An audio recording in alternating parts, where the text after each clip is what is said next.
exciting times around here. Obviously, we've hired one of the best high school football coaches, not only now, but ever at the state. If you look at his record, I was giving him a hard time. I mean, trying to compare him to Don Flanagan. Now, Don Flanagan won 400 games and only lost 16. And Heath was headed down that path. Did a tremendous job. I think it's really important in the position we're hiring him as the quarterback's coach to have continuity in that room. They've heard numerous voices over the last few years. In the last 3 seasons, they've had 3 different quarterbacks coaches. They've had 4 offensive coordinators from 2017 on. And so I think that is really important for us to gather some chemistry.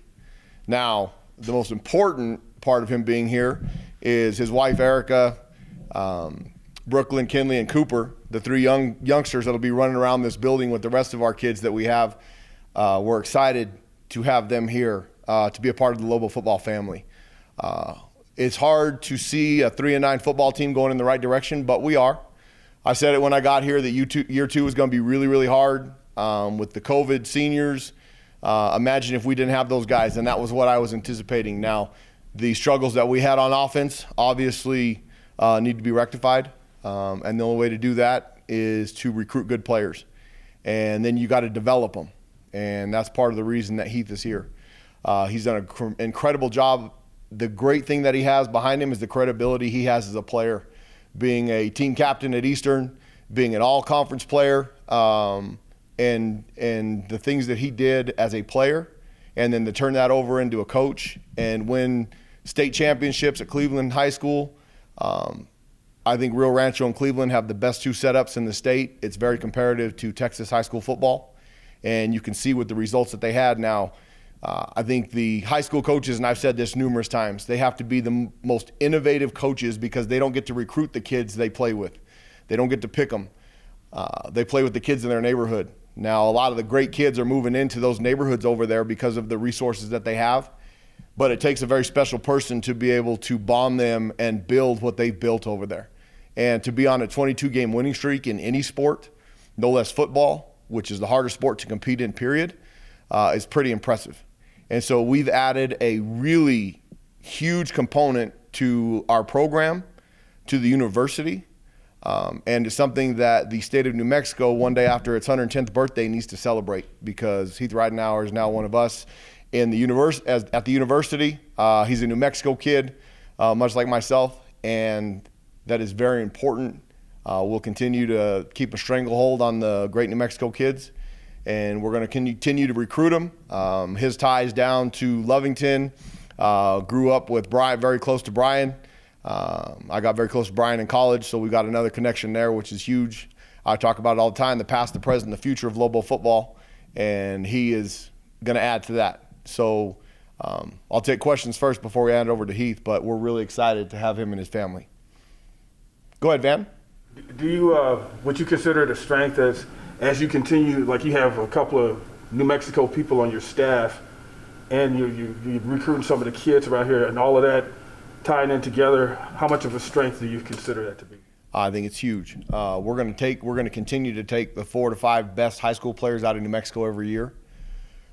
Heath will have a really good grasp of the next 3 classes because he's competed directly against them, and he'll have ideas about those kids that we might not share here. That if I have a different opinion, he'll have a very strong argument to talk me into it. And I think the thing that we do really well around here is evaluate, and he'll bring a big piece to that. And I think it'll help us keep a really strong, we've done a really good job with high school New Mexico recruiting. Now, I took a beating over the NIMI winning the national championship, and I think that's one of the most exciting things around here. For what they did and what they accomplished was outstanding. And I'm super proud that the Broncos were able to do that, to go on the road and do it, and to win in the dominating fashion that they did. I thought their coaches did an outstanding job. They've done a really good job of recruiting kids both in-state and out-of-state. And shoot, Diego Pavia is a really good player and led him to a national championship. And we talked to him. He was actually up here over Thanksgiving, him and Anthony Grant. So those guys, we recruit. We are, what I can say, acknowledge is that we recruited those kids, and really, really proud of them. And we'll continue to be in every high school like we have been. Go ahead, Bethany. How did this come to be? Like, I'm sure he's been on your radar for multiple seasons, many years. Was it when Coach Maringer left that you kind of called him right up, or were you guys kind of talking before then? No, so I've talked to Heath, Coach Ridenour, numerous times since I've been here, just about in recruiting and about kids. And I mean, we have an open invitation to every high school coach in New Mexico to come on up here and spend time and do those things. But then when Drew left, I knew instantly that I wanted to try and attack Heath to come be our quarterbacks coach and to be a part of our staff. I wanted to make sure that he was comfortable first and foremost coaching the quarterbacks. I talked to him about the tight ends job and different opportunities.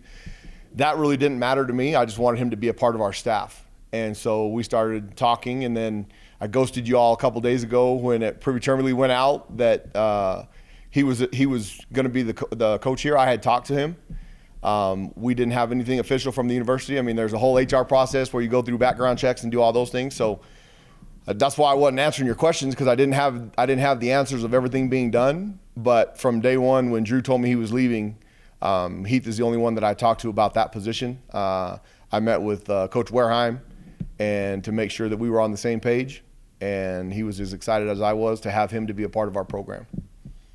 Go ahead, Brandon. Coach, what's the biggest adjustment Coach Ridenour faces going from high school to college?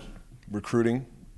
And the great thing that Coach Ridenour will do is because he's really good with relationships. I mean, obviously you all love him in the media, and it's easy to love somebody that wins a whole lot. But building those relationships is what recruiting is about, and he'll be just fine. There's the one thing that we do around here, we have to be willing to outwork people. You have to be able to turn over every rock, and Heath has done that his entire career. And then he's a people person. And his family, the biggest adjustment he's going to have is also his family, his kids. Now, I'm big into family around here, and you'll see the kids up here a bunch. You'll see them at practice. We're dads, we're not babysitters, so when they have soccer games and volleyball games and all those things, I expect the coaches to be at them. Now, we have a job and we have to get done, and we're efficient with our time so that we can do all those things. But it's different. The other thing he's going to have to get used to is not being in charge. He's been in charge for the last 12 years. That's fun. It'll be fun. It'll be really good for him. I'm excited for him to have the opportunity to be with us. Go ahead, Sam. You talked about the continuity with the position with the quarterbacks coaches and what you hope to accomplish now. So how do you make that happen, and what are the goals as far as the next steps in getting that and allowing for that continuity? Well, I mean, I've been teasing a lot of people. Obviously, going through quarterbacks like water is really enticing to people because we've lost our last two. Jordan Salkin's done a really good job with the Miami Dolphins, and he did a really good job here in his first year. He had the unfortunateness of Tavaka and Trey and Connor, all of them getting hurt. Worked his way all the way down to QB5 and did a great job. Drew, in a different boat, did a really good job of keeping those guys active, especially with the difficulties that we had up front. And then people in the industry obviously recognize that we're doing some good things around here, and we've got good coaches, because when you have coaches that people want, that means you're doing a good thing. The voice of continuity, hopefully we can keep Heath around here longer than a year so that they'll hear the same message. The same message comes from the top all the time, but those guys spend 90% of their time with their position coach, and they're going to hear the third voice for the third year, all those guys. The message is fairly the same, but it's not the same. And so the teaching is not the same, and people don't realize how important that is. I mean, look at the success they've had over there for the last 12 years because it's the same message. Protect the tradition. You see that hashtag all the time with all the Cleveland stuff. I think that's awesome. The kids believe in that because they constantly hear it. They hear it the same way. They believe in it, and they're willing to run through walls for them. So I think that stuff is very important, and that's the hope behind it. Go ahead, JP. Coach, what's it say about the high school coaching level out in Rio Rancho, the fact you got two of the more successful ones in the state and that region that are on your staff? Well, like I said, I think Rio Rancho has the best setup. Former teammate of mine, Aaron Ocampo, down at Centennial, has a really good setup and has done a great job down there. I think there's numerous high school coaches in the state of New Mexico that would do very well at this level. It's oftentimes hard to get an opportunity. I mean, I was very blessed and fortunate working for Coach Long and having that opportunity. I I think high school coaches have to be so innovative, like I said.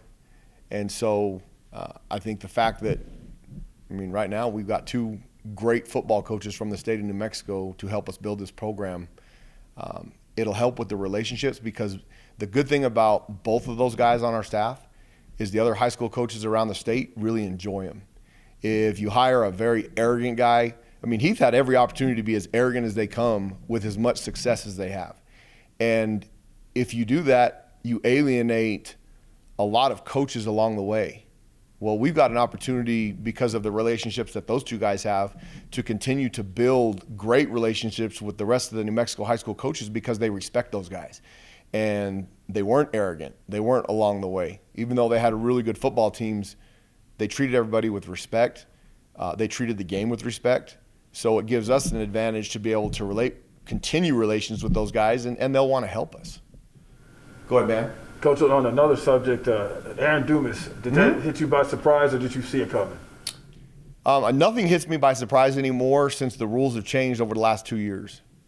If you look at Jacob Cowing from UTEP, their best receiver decided that he wanted to enter the portal and explore some options.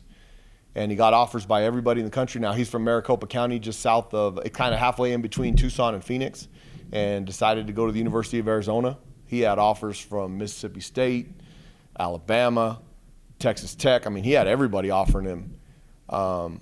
Unfortunately, the one-time transfer rule is going to allow some of that. I don't have a process around here where they get to explore their options. Once they decide that they want to do that, if they're a scholarship athlete and they decide they want to do that, then they need to find somewhere else. Because, my wife would be really unhappy if I said, I'm going to go explore my options. I wouldn't have a wife anymore. And so I really view that in that manner. And so, am I right? So I don't think that's an option. And so we'll move forward. We have some really good players here, and I think the world of Aaron Dumas, and I'll help him in whatever I can. He just won't be a part of our program anymore, and that's okay. And to back up to that, the Tropical Bowl, I see Terry got an invite to that. And so how is your search for experienced quarterback going? Good. We have a couple guys coming in the 14th, 15th of January, and hopefully we'll get one of those guys turned around so that we can start school, because they start school on the 18th. We still have a roughly 2-week window to visit some of those guys and get them in here, because there's a bunch of guys. Now, they can start visiting this coming up weekend. We don't have any, because a lot of the coaches will be at the coaching convention in San Antonio, and then the national championship game's on Monday night. But we'll start with some potential midweeks the following week. The dead period ends on the 13th, I believe. And so we'll start. Now, some of the guys that are eligible to come to campus right now that have graduated or they have gotten the transfer portal, they're not under the NLI deal where you sign them and then you bring them here. They can start visiting a little bit earlier. So we still got 10 days. We still have 10 days to solidify that. But the idea and the plan is to have a mid-year quarterback here that has some experience that'll compete in the spring to have a chance to be the starting quarterback in the fall. Go ahead, Steve. Yeah, as far as timing goes, when you're putting together your initial staff, does he talk to you about that? I did not talk to him about a job. I talked to him about high school football here and that. I knew Heath through football. We recruited some of their kids when I was at San Diego State. Henry Haddis came through there, and we talked to him when I was at San Diego State. So we had a relationship in that MAC, but I did not talk to him about a coaching position in 2019. I probably wouldn't have been able to convince him to come at that point. And what would you say are the advantages of hiring somebody that's a first-time Division I assistant? You know what? Well, this will lead me into another one that you guys don't know about, and I'm gonna make Frank do some overtime work tonight. So Bronco Mendenhall, who was really, really good to me, he was the defensive coordinator here from '98 till 2002, and then went on to be the head coach or defensive coordinator at BYU, head coach at Virginia, and just recently retired to do some other things.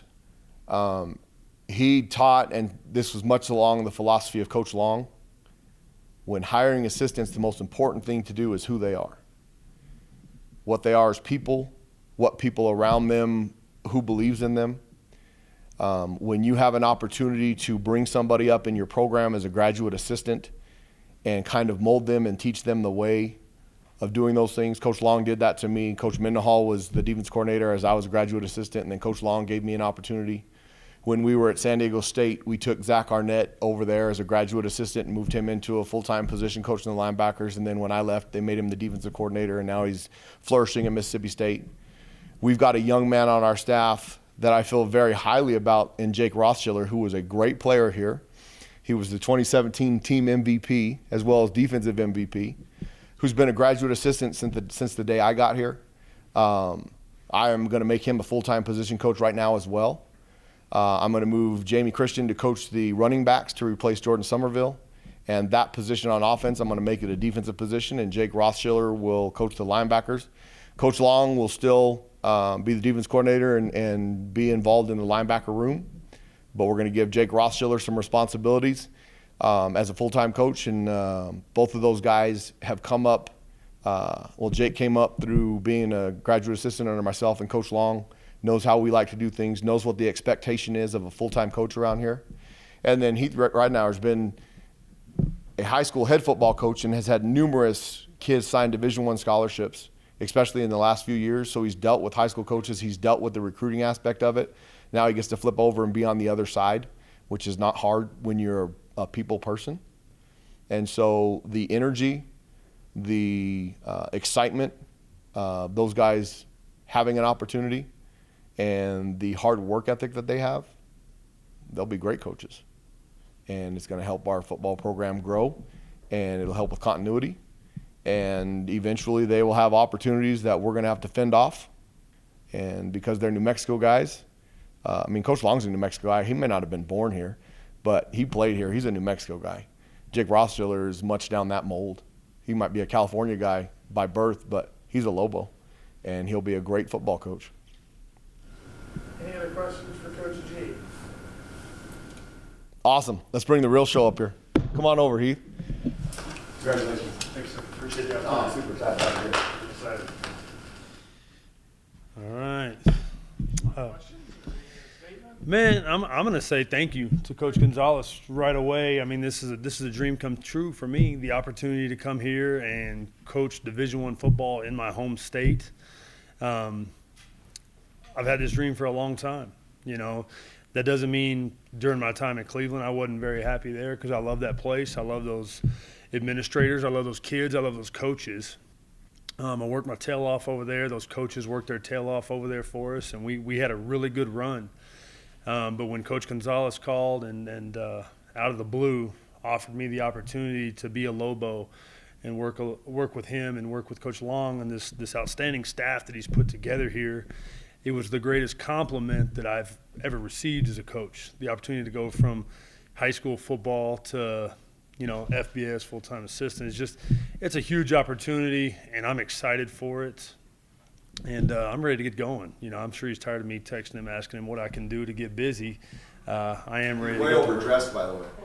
I asked him what to wear, and he said, I wear shorts every day. And I said, well, I'm going to enjoy that. But day one, I'm gonna look a little bit nice, Appreciate the opportunity. But just kind of hitting on some of the things you guys were asking. There's going to be a learning curve for me. There's no doubt. There's going to be a learning curve. But I don't think we got where we got at Cleveland because we were behind the times. I think we were all quick studies. We were committed to the grind. We were committed to adapting and overcoming and finding solutions to problems. I think you can be a problem identifier or you can be a solution finder. It's easy to identify problems. We need to come in here, we need to find solutions and be productive. So there is going to be a learning curve, but I'm excited about the challenge. I'm excited about the opportunity to work with these coaches and help the team out any way I can. So, Coach, what made this the right time to make the jump? I don't know if it's ever the right time. I was so invested in Cleveland. You didn't realize how invested you were in Cleveland until you had to stand in front of those boys and those coaches and tell them you were leaving. It was a hard thing for me to do. But when an opportunity like this comes, you got to trust. I'm a man of faith. I believe God puts opportunities in your life, and you got to have the courage and conviction to follow that path and that opportunity. And the answer was always yes. When Coach asked me, it was just a matter of how I was going to get to yes and get away from Cleveland. So we left on a 22-game winning streak. 28 out of our last 30. You can go down and look at all the cool things that we've done. And at first I was like, golly, leaving a 22-game win streak, what could that have turned into? But now that I look at it, I was able to leave Cleveland in an awesome situation with great players coming back, great coaches on the staff, no turnover in the staff, on a 22-game winning streak with a bunch of players that are hungry to protect the tradition and defend what we got. And they're going to do that. So to leave that place in the condition that it is it fills my heart. I'm happy. And real quick, just talking about that, since you brought up the coaching staff, they did name your replacement today, Coach Garza. Can you just speak about him as a coach, as a person? He obviously was on your staff for a while. Coach Garza has been in Rio Rancho Public Schools for 14 years. He was at the middle school when Cleveland was still kind of in the design phase and they were building it. Guy's been around for a long time. He was an assistant for Coach Potter. He was a JV coach for Coach Potter. When I got the job in 2012, I moved him up, made him our special teams coordinator and our inside linebacker coach, kind of our front seven defensive guy. And loyal, and just was constantly there when we needed him. And it was just his time. It was his opportunity. And, you know, when you leave a job, you don't have the opportunity to say, I want this guy to get the job. What I asked our administration was, based off what we've done the last 12 years, you know, I think these guys deserve the opportunity to run with it. Leave it here, leave it in-house, let these guys continue what they're doing. When you leave a job like that, one of my biggest concerns was how you disrupt those coaches' families and what they're going to have to do, and it's unsettling for those guys. So I just asked him, you know, I said, please leave it in-house. Let these guys get it, let them roll with it, and let them protect the tradition themselves. Let them take this 22-game win streak and see what they can do with it. And Coach Garza, he's a great coach, great with the kids. The kids love him. The kids are going to be excited to play for him. And I'm excited that he's going to get the opportunity to finally be a head coach.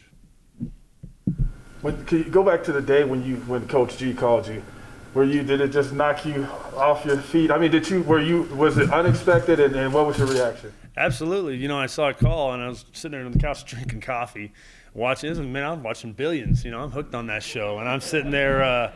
We're binging. You know, it's Christmas break and drinking some coffee. My phone rings, and I told my wife, I was like, "Hey, Coach Gonzalez is calling." Answered it. We talked about a player and about 30 seconds. Cool.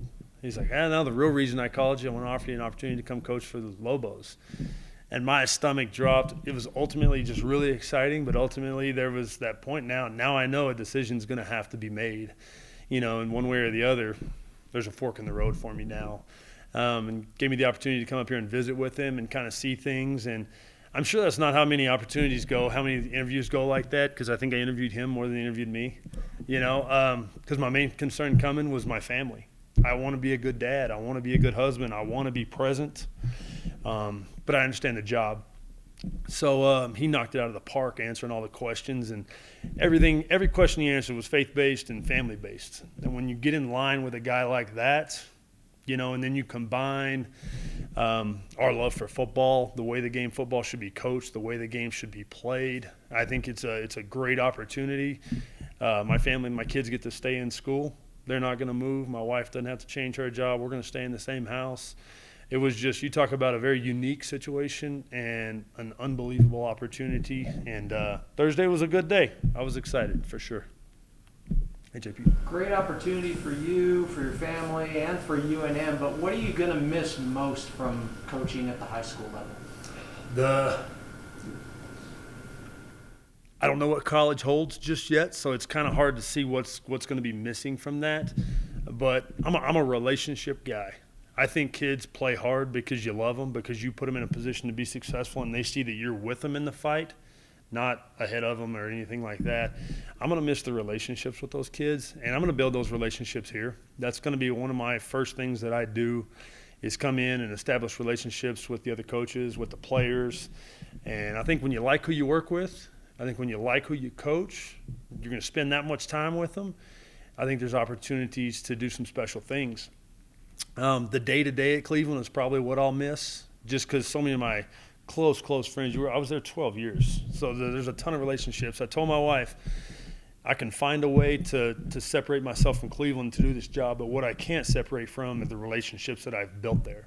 The people, the friends, the kids, all that stuff. That's something I really hope stays and endures. So relationships would be the answer. How deeply embedded is that episode of Billions going to be in your head now?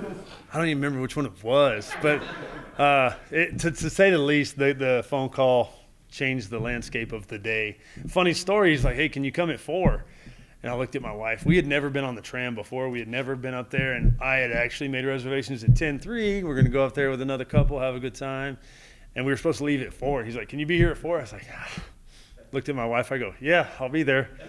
And he goes, can we go earlier? I was like, yeah, we'll go earlier. So I came up here, did that, and still got to hit the tram, luckily. And that tram is, I was a little uneasy the whole way up, a little uneasy the whole way down. And I said, my luck is this thing gets stuck.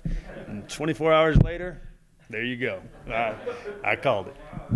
Yeah, so. Brandon. Coach, you had a big responsibility at Cleveland as the head coach. How different is this responsibility for you, and how much are you looking forward to the different kind of responsibility you have in your position? My responsibility at Cleveland was to make sure the football program was going in the right direction, that the kids were in class, the kids were students first, athletes second. It was my job to be loyal to our principal and his vision for Cleveland High School. And I think I did that. You know, I always worked within his vision, kind of a be you, align with us type deal. As long as I'm within his vision, I can be myself and do what I do. My job here is not any different. You know, I'm not in charge. I'm not calling shots, which I'm absolutely fine with. But what I am going to do is I'm going to redefine loyal. I'm going to show Coach Gonzalez and the staff and these players in this state what a kid from New Mexico can do, and what being loyal to something and a program and a goal can do for people. You know, I'm going to come in, I'm going to work my tail off. I'm going to take his vision and his goals and what he wants to do with this program, and I'm going to be a vehicle for him to recruit the guys, to coach the players, and take this program back to the top of the Mountain West Conference.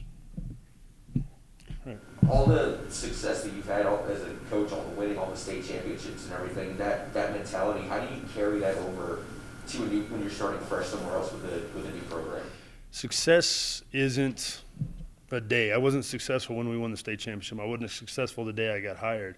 Success is a way of life. It's the way you conduct yourself every day.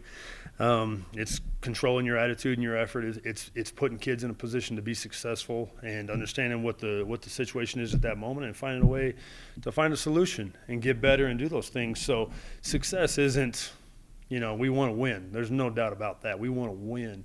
But there's different ways to define success, and I think the way you attack each day and the way that you coach your players and the way you work with your colleagues, there's a level of success in that. So I think just be who I am, come in, do what I do, and I think that's all going to take care of itself in the end, to be honest.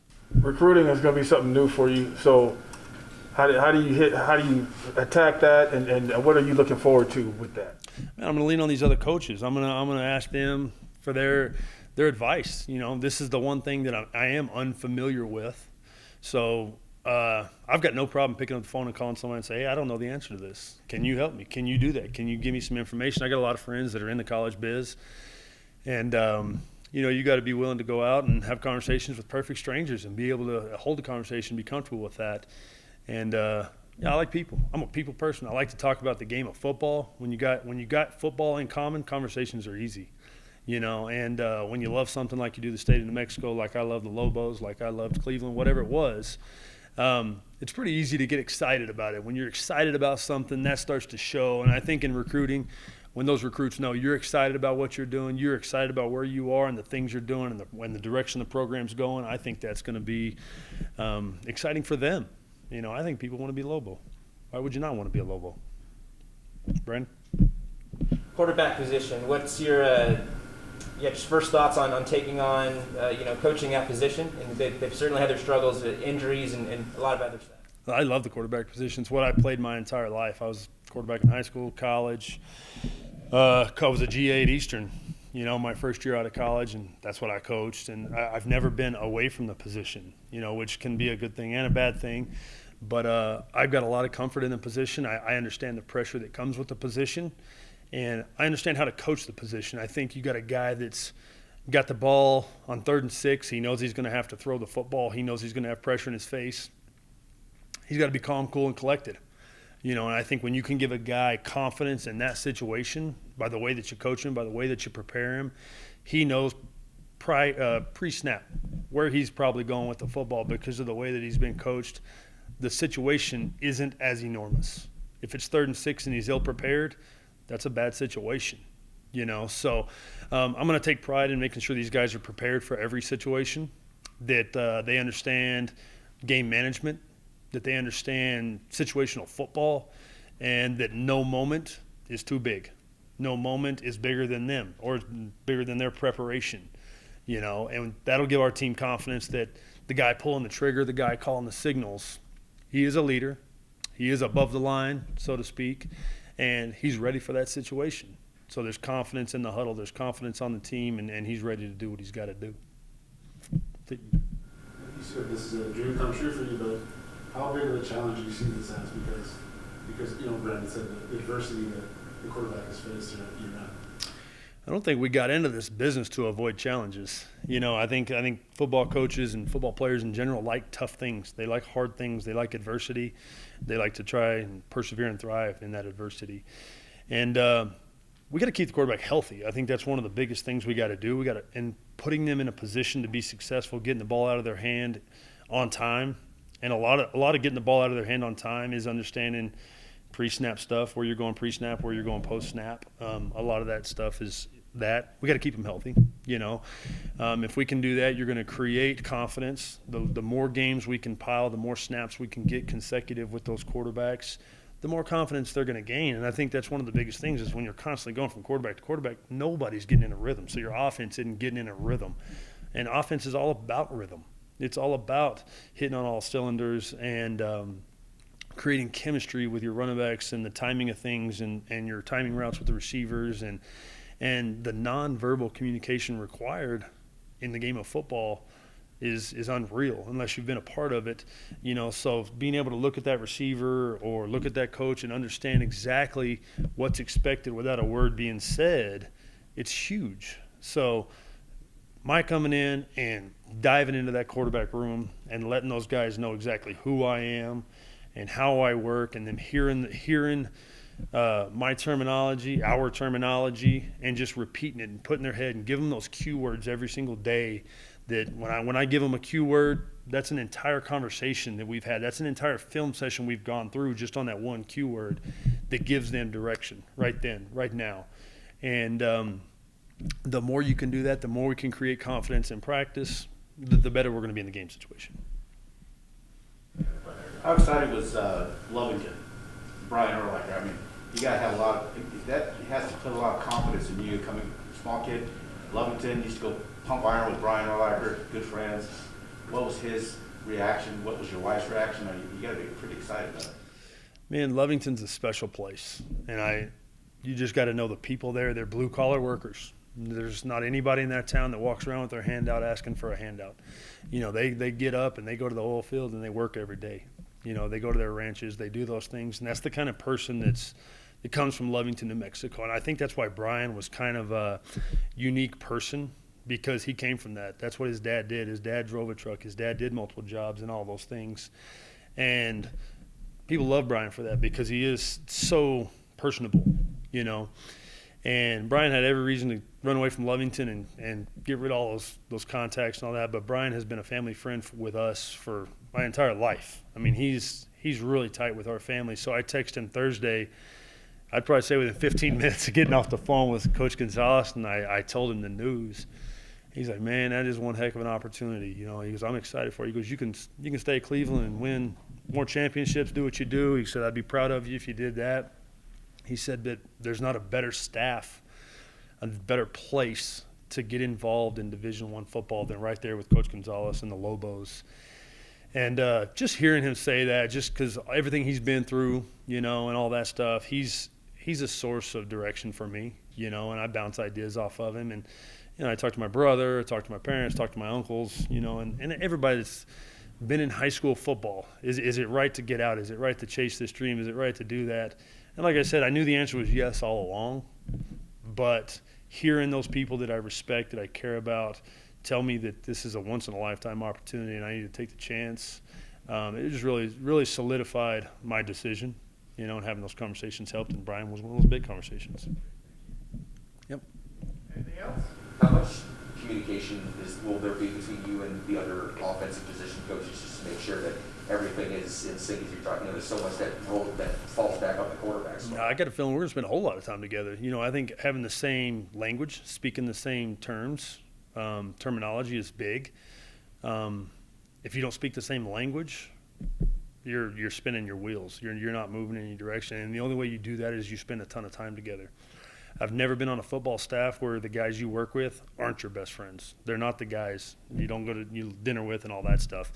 We're going to spend a ton of time together. We're going to communicate. We're going to know the system. We're going to know our kids. We're going to understand how to put each kid, each player in a position to be successful. I think that's one of the biggest things in coaching is understand what he's capable of, what he's not capable of, and then put him in a position to be successful.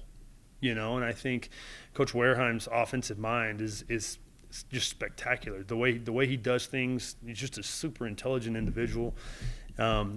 Reese White played here. I got to coach Reese at Cleveland, and he came here and played for Coach Wareheim when he was the tight ends coach. And Reese just speaks so highly of Coach Wareheim because of his ability to relate to players, his ability to teach the offense and stuff. So, yeah, we're gonna talk. We're gonna communicate for sure.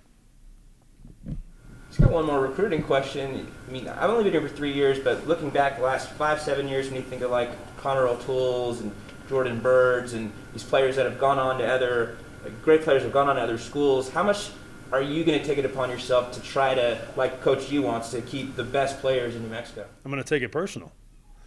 I've chosen to live my entire life in the state of New Mexico, and I've had success. So we can go recruit the best of the best in the state of New Mexico because this is the best of the best in the state of New Mexico. We're going to go get those guys. We're going to attack them. We're going to turn them into Lobos. And, you can judge us or you can join us, kind of the way I look at it. I want these guys to want to be Lobos. We got some work to do to make that happen, but we're going to get in there and we're going to talk to those guys and we're going to give them the opportunity that all your dreams can come true right here. Let's be Lobos. Let's do it.